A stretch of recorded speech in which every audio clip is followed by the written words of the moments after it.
All right, let's get started for today. So today we're going to be largely covering nomenclature, organic nomenclature. All chemical nomenclature is governed by a body called the International Union of Pure and Applied Chemistry, or IUPAC. I think people have heard of IUPAC. Okay. So Swiss organization, they set the rules for how we name all sorts of different chemicals. And those rules are very, pretty strict. So that people are naming things properly, and most importantly, people are able to effectively communicate between one another. For this class, we're going to use something that I like to call IUPAC Light. So IUPAC, like I said, sets these really strict rules for how we name compounds. We're going to use IUPAC to inspire our names, but we're not going to hold to the same exact rules, or I'm not going to be as strict. All right. So my rule is, if I give you a structure, I expect you to produce from that structure an unambiguous name, right? So based upon your name, I should only be able to draw one structure and only one structure, all right? Likewise, if I give you a name, right, that name should only allow you to produce one structure. So IUPAC has rules as to different substituents, making sure you put them in alphabetical order, making sure you number things properly from one end or the other end, right? I'm not going to pay attention to that too much, all right? We could spend 3 weeks on nomenclature if you wanted to. I want to spend no more than 1 day. All right, this is to me this is one of the least interesting topics in organic chemistry because it's all just memorization, right? All we're doing is just learning how to apply a system to molecules in order to name them. Right? We can name them Jeff or Philippe or Marissa or whatever. Right? We can name them whatever we want. And in fact, when we get into these larger molecules, that's usually what we do, right? We don't use IUPAC nomenclature. We name them according to a functional group that we're focusing on in that molecule, or we name them according to some other structural feature, right? So IUPAC, I know a lot of people like this because it's something easy to glom onto. They're just basically a bunch of rules you have to remember, but we're not going to spend too much time on naming molecules. Okay. So we'll start off just by looking at hydrocarbon nomenclature. Did you all learn hydrocarbon nomenclature last year in ICT? Right, so looking at just the saturated hydrocarbons, methane, ethane, propane, butane. How many people are unfamiliar with these terms? You are, that's fine. Okay, it looks like everybody's seen this. Okay, so we're not going to go over those too much.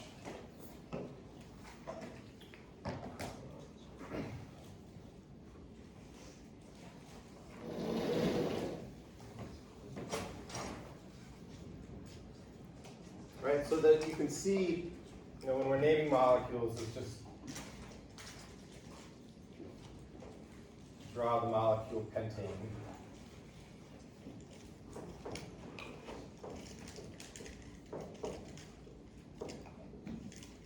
Right, so when we look at these names, pentane, butane, propane, heptane, on down the line, right, we can separate the name of this molecule into two parts, all right? So the prefix tells us how many carbons.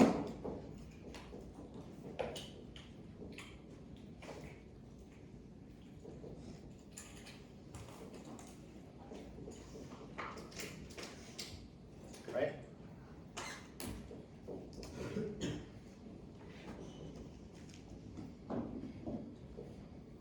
Right, so the number of carbons in the molecule with these straight chain molecules, right, we're just referring to the number of carbons in that chain. All right, and then the suffix of this molecule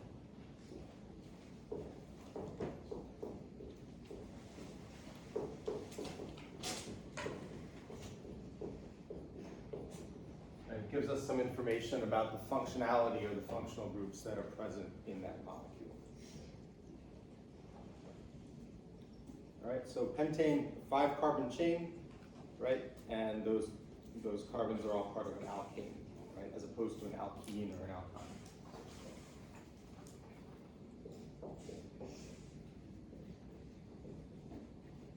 All right, when I use the word hydrocarbon, what does that mean to people? It's a series of carbons and hydrogens in a chain. Excellent. All right, so a hydrocarbon are just molecules composed of carbon and hydrogen.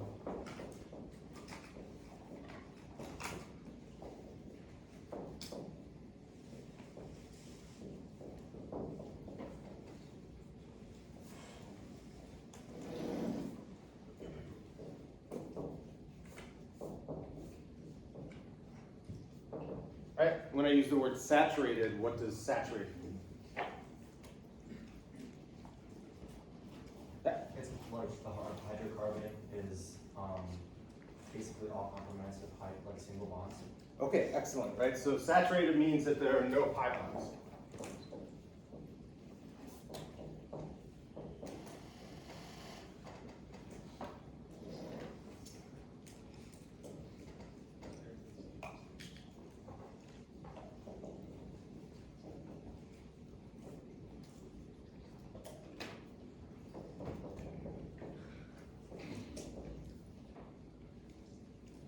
So Landon had made a reference to the hydrogens, right? And the reason why we use the term saturated is because we say that those carbons are saturated with hydrogen, right? You can't get any more hydrogens around those carbons. Right, so when we're talking about saturated hydrocarbons, we're typically talking about alkanes, right? No pi bonds, so no alkenes, no alkynes, right? No double bonds.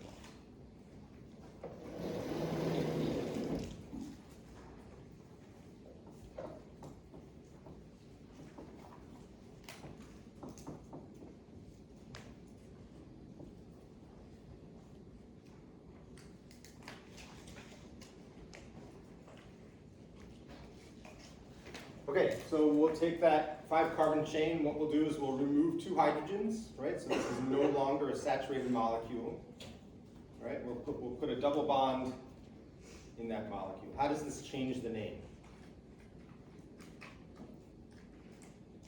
Instead of like the alkane functionality, you use alkene functionality. Excellent, right? So you can see when we have a 5-carbon, a saturated 5-carbon chain, right? We call that pentane.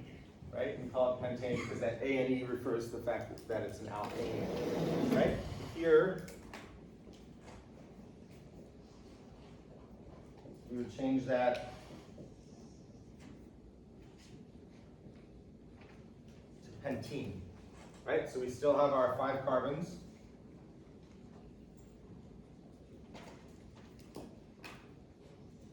But now we use the suffix ene to indicate that this is part of an alkene.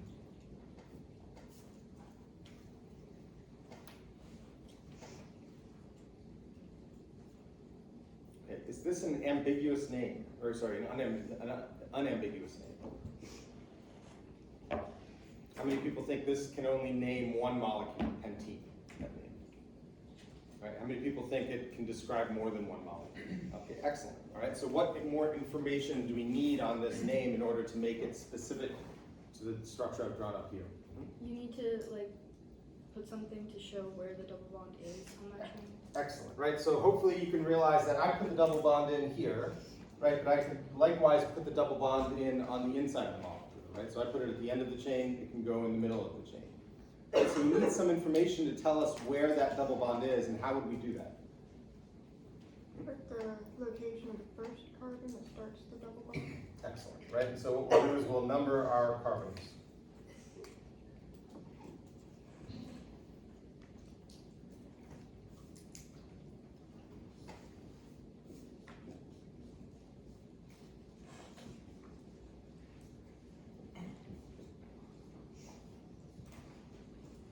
Right, and in this molecule, right, when I number, I don't number in any fashion, but first of all, I'll number starting at one end to the other end, right?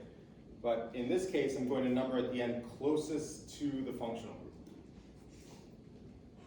right? And so that's going to change this name from pentene to pent-1-ene. Or 1-pentene.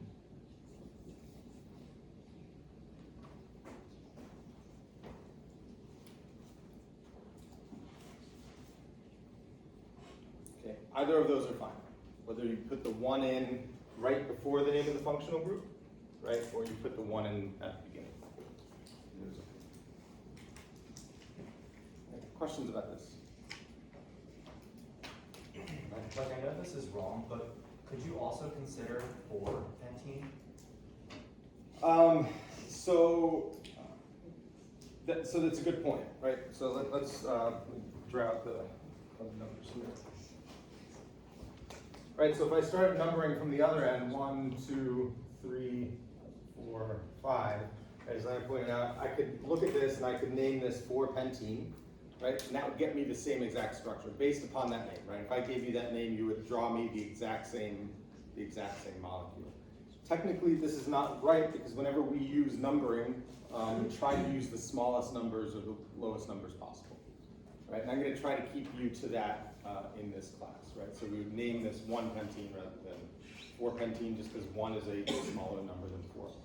Yeah. So if the line would be on the other side, it would still be 1-pentene. Yes, if we put the double bond over here, we would still call it 1-pentene. We would just number from that end. Yeah. Good to realize that. Right, so kind of the first weird rule is number chain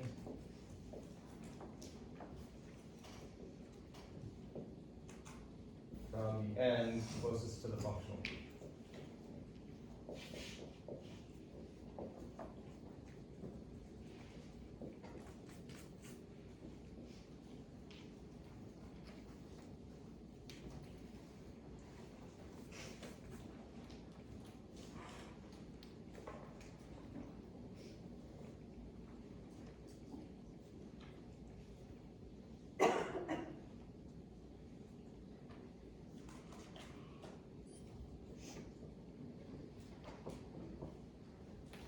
Okay, let's see if you can name this molecule.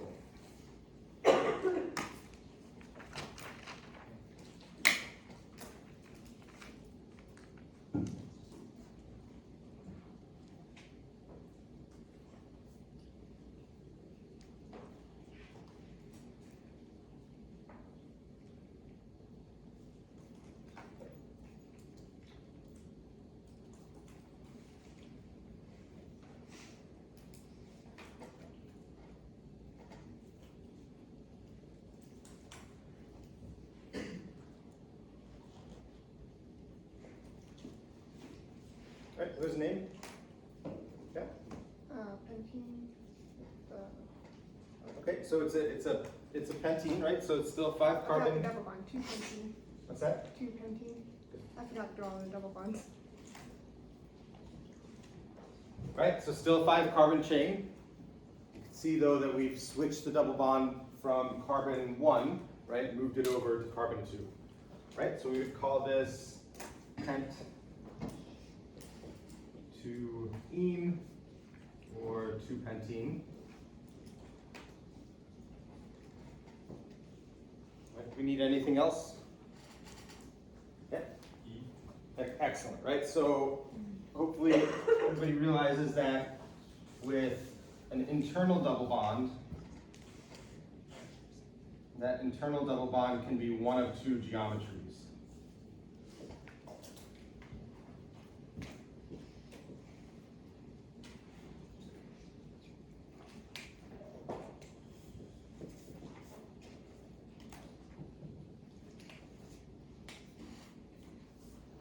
Right, so these molecules, both of these molecules, we would refer to as pent-2-ene or 2-pentene.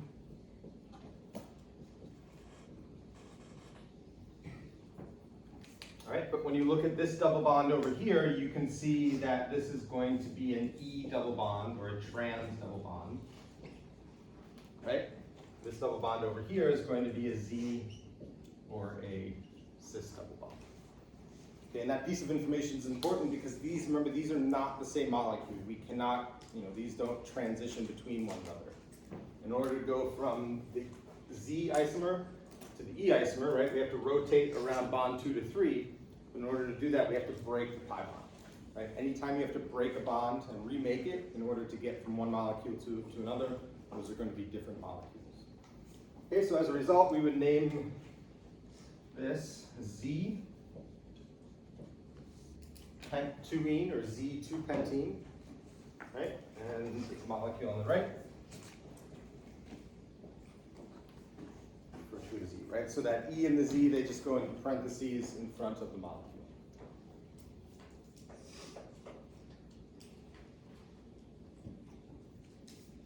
Question about this? Okay, so for alkenes, naming alkenes, right, we have to worry about the position of the double bond.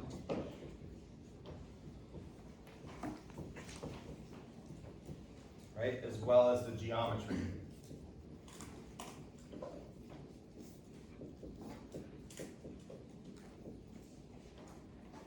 Okay, so those are both going to be very important factors when determining a name.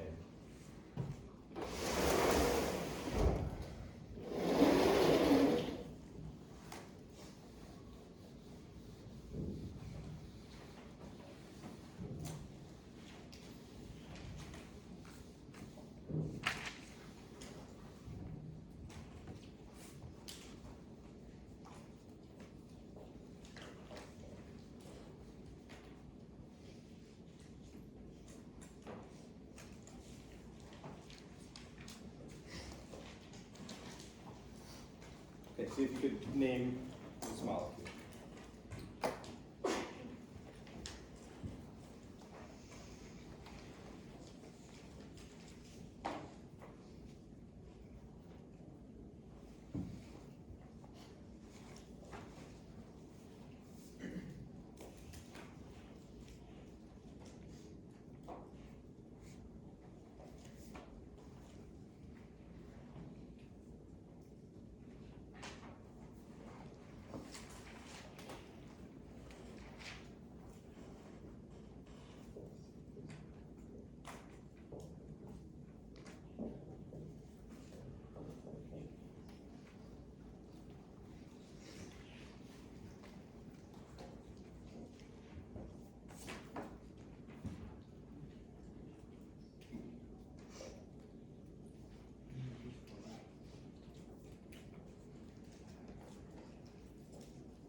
Feel free to help each other out, check with one another when you have a name.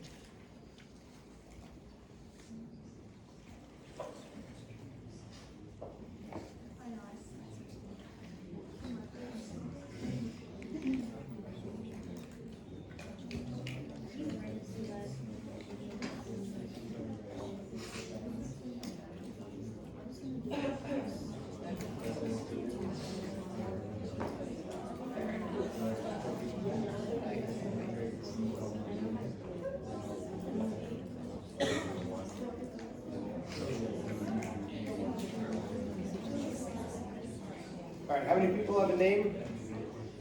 How many people need more time?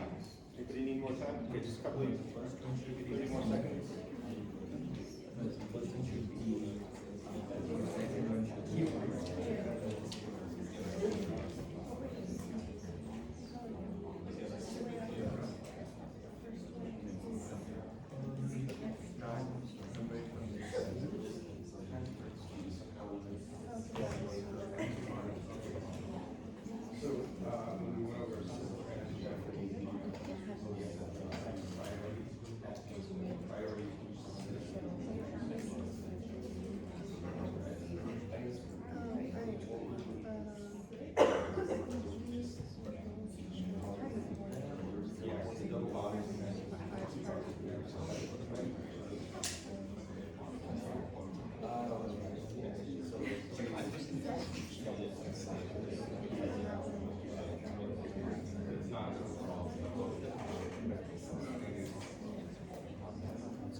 All right, let's go over this. All right, so where's a good place to start when we're naming molecules?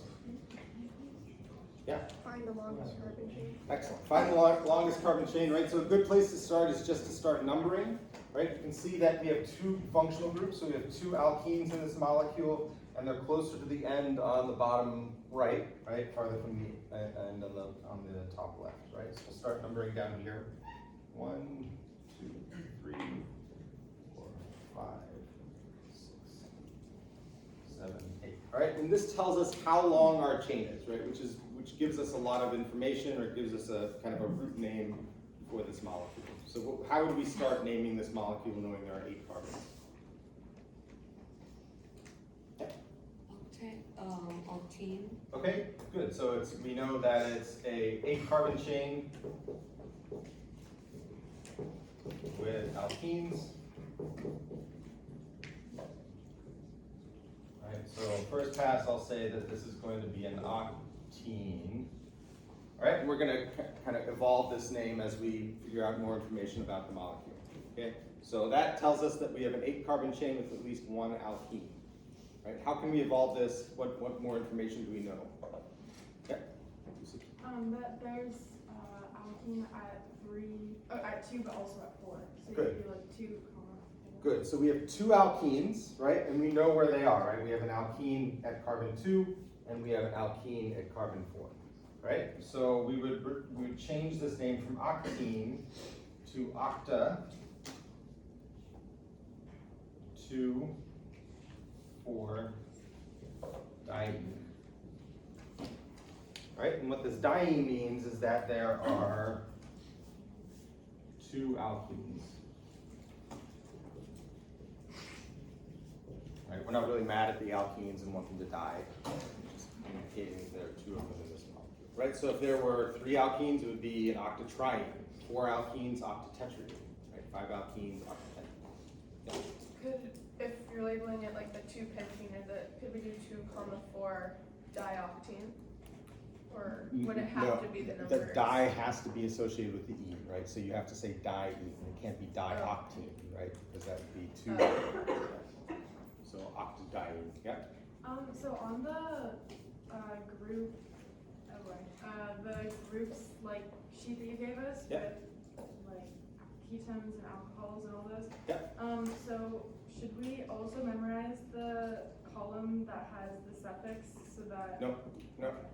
Yeah, so so in terms of nomenclature, I'm only gonna have you, for now, learn 4 functional group nomenclature terms, right? That's it. All of the other nomenclature that's on that sheet, that's gone over in the book, we're not gonna spend our time learning all of that stuff. It's gonna take too much time, right? It's just too much information. So I'm gonna have you beyond alkenes, alkanes, and alkynes, and halogens, organic halogens. I'm going to have you learn alcohols, amines, aldehydes, and ketones. Because those are going to be the 4 functional groups that we go over first. So it's important that you know, if I say draw cyclopentanone, right, you know what I'm talking about, right? So it's more, you're going to learn those functional groups, not so necessarily you can be tested on them, right, but just so we can communicate effectively as a class. Okay. Like I said, nomenclature to me, right, we can call these molecules anything we want, and most of the time, I'll either point to it or refer to it by a functional group in the molecule. I rarely, unless it's a small molecule, will use IUPAC. Sorry, did I miss? Is this written on Moodle? Is what written? What I just, which ones we should memorize? no. Oh, okay. So. Other questions? Okay, so octa 2,4-diene, or we can call it 2,4-octadiene, right? Since those are the only 2 functional groups in the molecule. All right, what else do we need?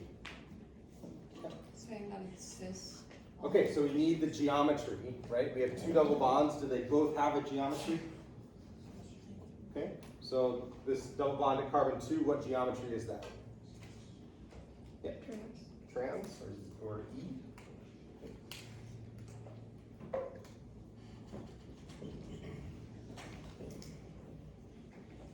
Right, so if we look at this double bond on carbon 3, you can see the highest priority atom is going to be carbon over hydrogen. On carbon 2, the highest priority atom again is going to be carbon over hydrogen. Those are on opposite sides of that double bond, right? And so that would be a trans double bond. All right, what about the alkene carbon 4? Yeah. Z. Good. Right, so cis double bond or Z double bond, then again you can see it carbon 5, right? Carbon is the higher priority atom. Carbon 4, again, carbon is the higher priority atom. And those are on the same side of the double bond. Right, so that would be Z. Right, so how do we incorporate these into the name?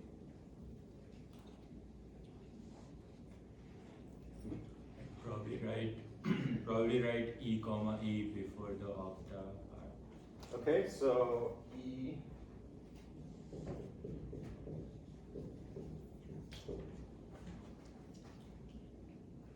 Is that right?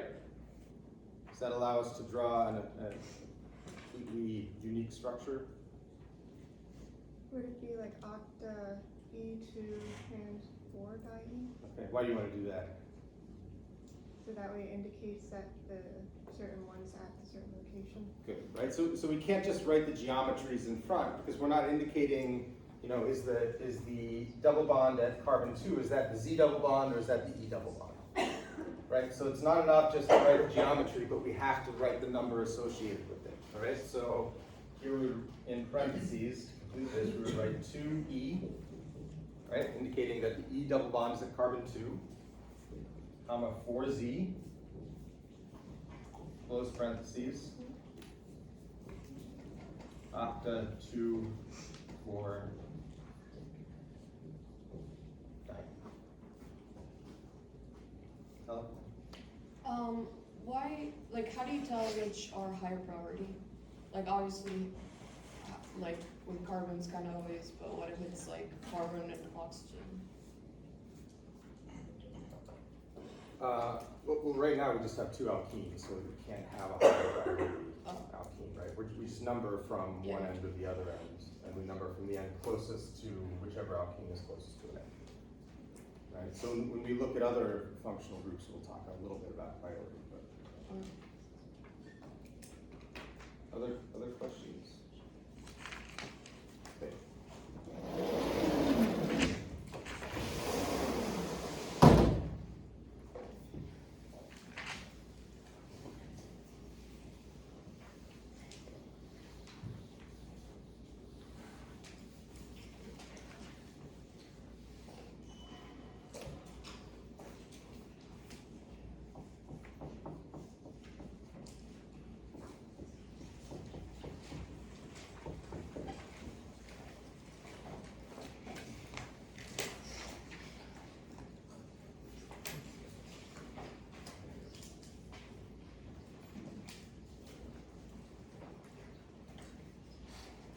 All right, so you can name that really quickly.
If you determine a name, just go ahead and put your hand up really quickly just so I can see. Give you guys another 10, 20 seconds.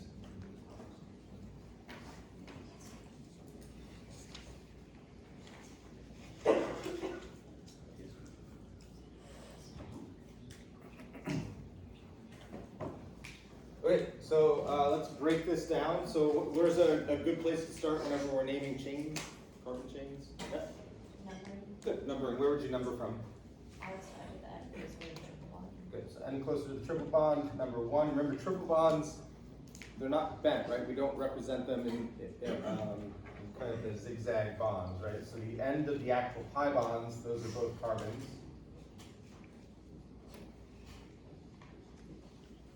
Right, so those all first 4 carbons, they're all in one linear chain. Okay, so we have 6 carbons, so this would be a hex. And then what's the suffix we use?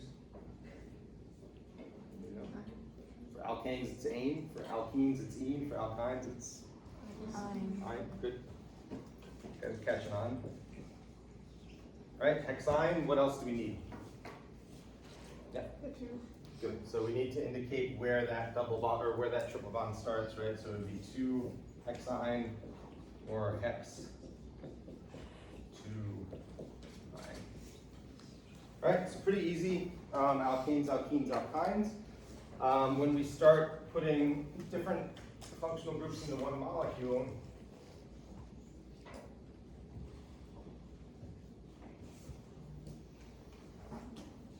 name molecules with both alkanes and alkynes, or sorry, alkenes and alkynes. Right, so just really quickly get an idea of how many carbons we're playing with here. See what elements you can name.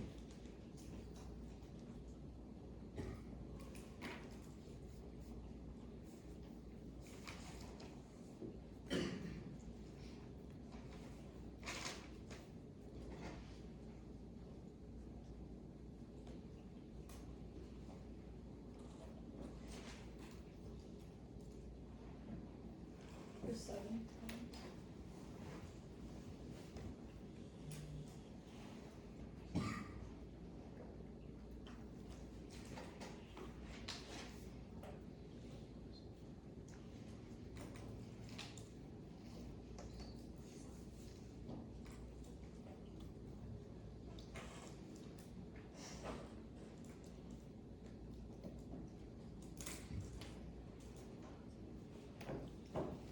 Right, so let's go over this really quickly. All right, so again, we would number the chain, right? That's a good place to start out. You can see we have a triple bond at one end, so we're going to start numbering from that end, okay? So we'll number 1, 2, 3, 4, 5, 6, 7. All right, so what prefix would we use to indicate the number of carbons in this chain? Yeah. Hect. Excellent. And then in terms of the functionality, what do we need to add on to that hect?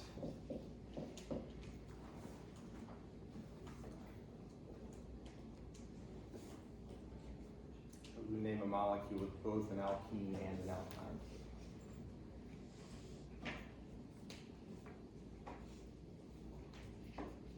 You would use both an ene and an ine. Excellent. So you use both an ene and an ine, right? So in this case, we would call this hect 4 ene, 1 ine. Would it be 1 ine or ene? Pardon? Why is it 4 ene, 1 ine instead of 1 ine, 4 ene? Because the alkyne is always the last name. Right, so we name the alkene first.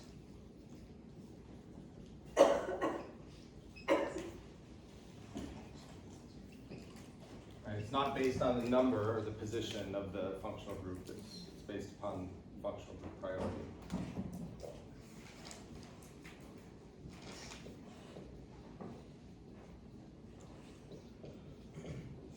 Right, name the alkyne second.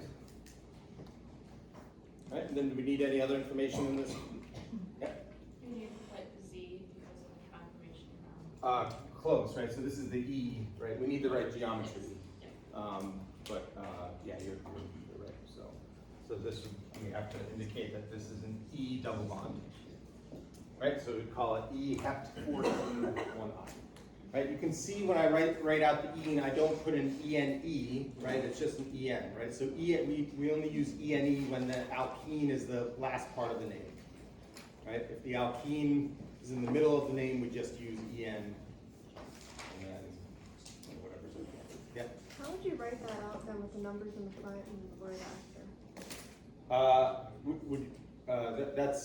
So this is how we would write it out. This is the actual name. And you see the parentheses around there, but. So there's no way of writing like 4 ene 1 ine or something. That's that looks nicer, or yeah, no. Unfortunately at UPAC, the words are not, or the names are not always easy to say, right? They're just a way of systematically communicating structure. So, yeah. Do you not put 4 E because there's only one alpha? Yeah, exactly, right? So that's a really good point, right? So if there's only one element of geometry, right? There's only one bond in here that can be named E or Z. We don't indicate the number. It's only when we have multiple EZ geometries do we need to indicate the number. Yeah? So say we also have like another functional group in there that we have to name, how would you then know which one to prioritize when naming? Like which one would go first? It depends on the functional group. Most like most of the functional groups that we go over are gonna be higher priority than alkenes and alkynes. So we're not gonna really, again, we're not gonna really get into that depth of naming, right? When we name polyfunctional molecules, they'll either be, have multiple double bonds, right? So if we name alcohols, it'll be just a molecule with one alcohol and maybe a double bond, right? But yeah, nothing else. Or if we name an aldehyde, just one aldehyde. So we're not gonna get too complex. Other questions? Move forward.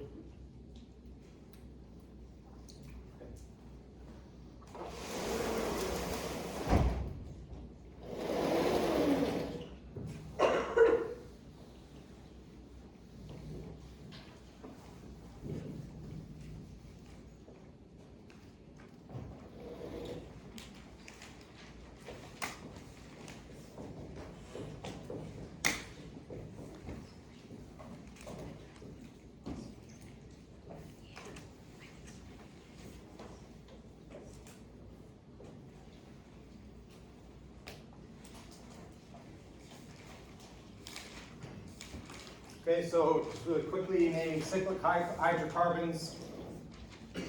In this case, we would use the prefix cyclo to indicate that the carbons in that system are in a ring. And so this would be cyclopentene.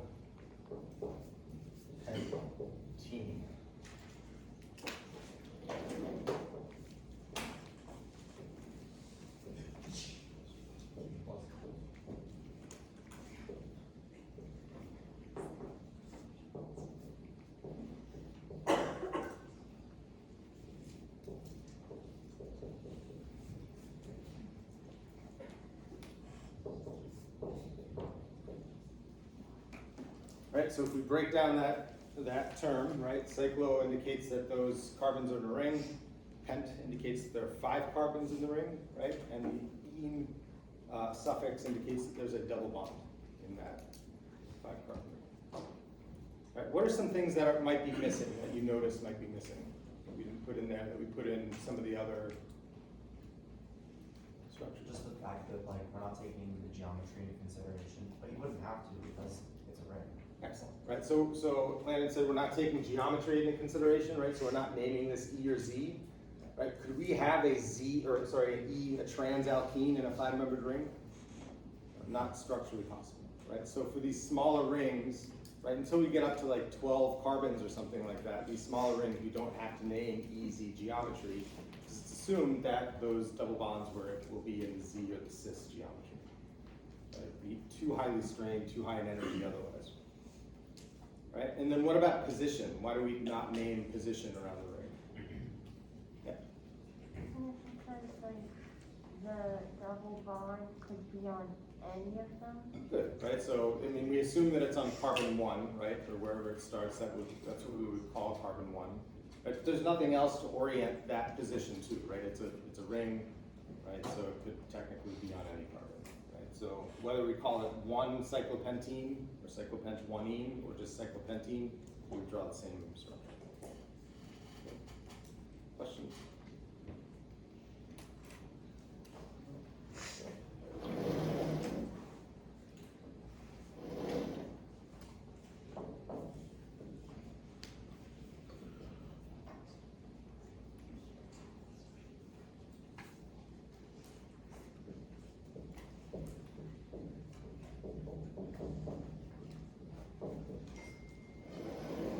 Okay, so things get a little more complicated when we start introducing substituents and notably branching, hydrocarbon branching.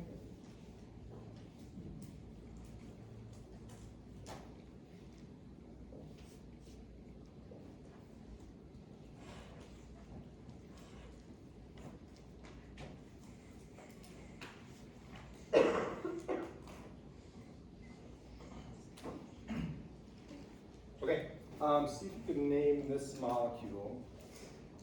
I think you guys probably learned a little bit about branching last year, S&P.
How many people have a name? At least some elements of the name? Yeah, okay. All right, so let's go over this. So whenever you have branching, one thing that you want to pay attention to is that the name of that molecule is going to be based on the largest continuous carbon chain. And the molecule might not be, it might not be drawn in a way that you can easily identify it, right? That you can just look at it. Usually when we're drawing carbon chains, we start at the left-hand side of the page, right? And just zigzag across the right-hand side of the page. Okay, but we have to understand that these branches, right, might be part of that longest chain.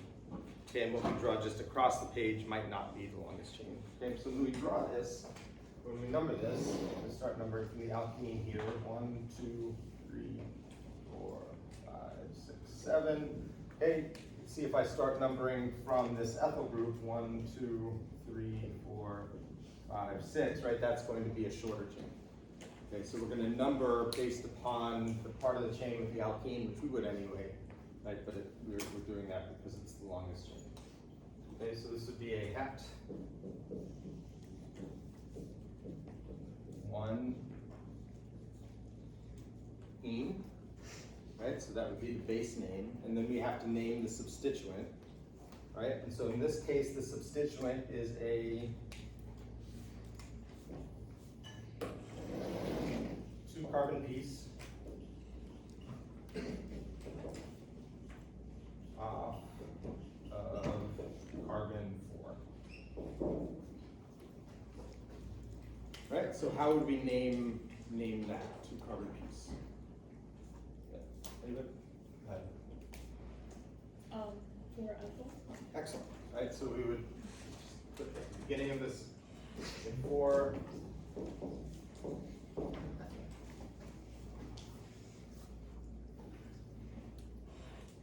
Do we need an E or Z on this molecule? Why not?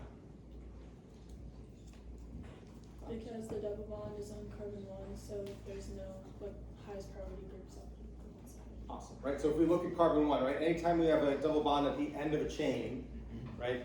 In this case, carbon 1 is going to have 2 hydrogens on that end of the alkene, right? We can't determine higher priority between 2 hydrogens, so there's no geometry. All right, so for ethyl hept 1E.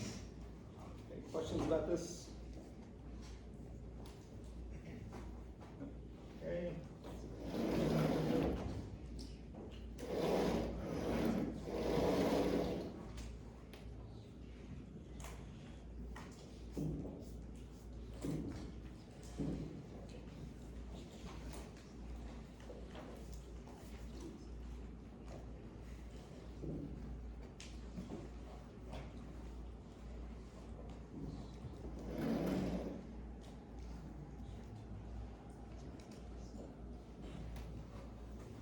Let's look at this one.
There's another 30 seconds or so.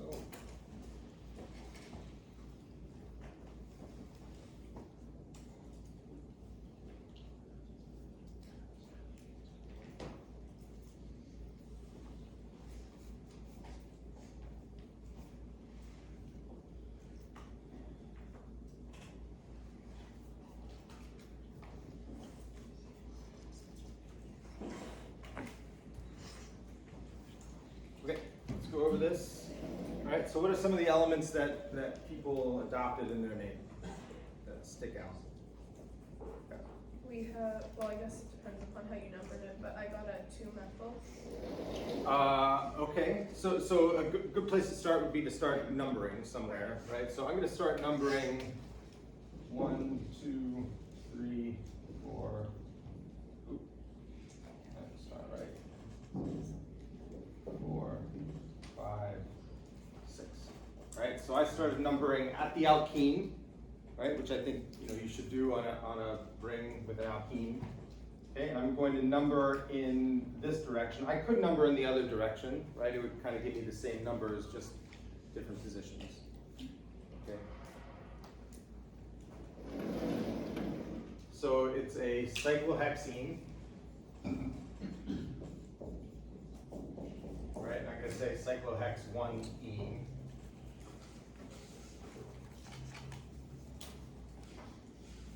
Okay, so what substituents do we have? Name, yeah. A 1-methyl. Okay, so 1-methyl.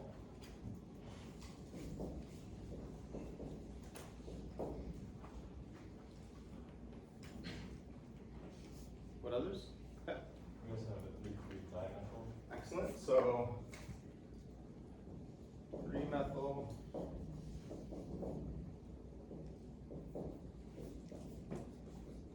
Methyl. One more. We have a 5-ethyl. 5-ethyl. Right, so the trick is condensing all this information into one term, right? So the way that we would name this is we would, any common group we would put into one, right? So we would call this 1,3,3 trimethyl. Right, so we have 3 methyl groups and we need to communicate on which carbon each one exists. Right, so even though we have 2 on carbon 3, right, we have to name that number twice. Okay, so 1,3,3 trimethyl, 5-ethyl,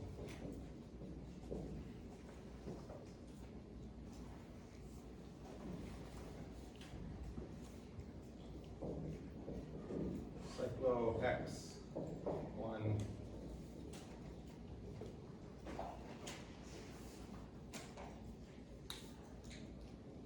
Questions yet? When you're writing out the IUPAC name, does it have to be alphabetical, or do you go off of the number? So if you were to go over to IUPAC and ask them, they would say yes.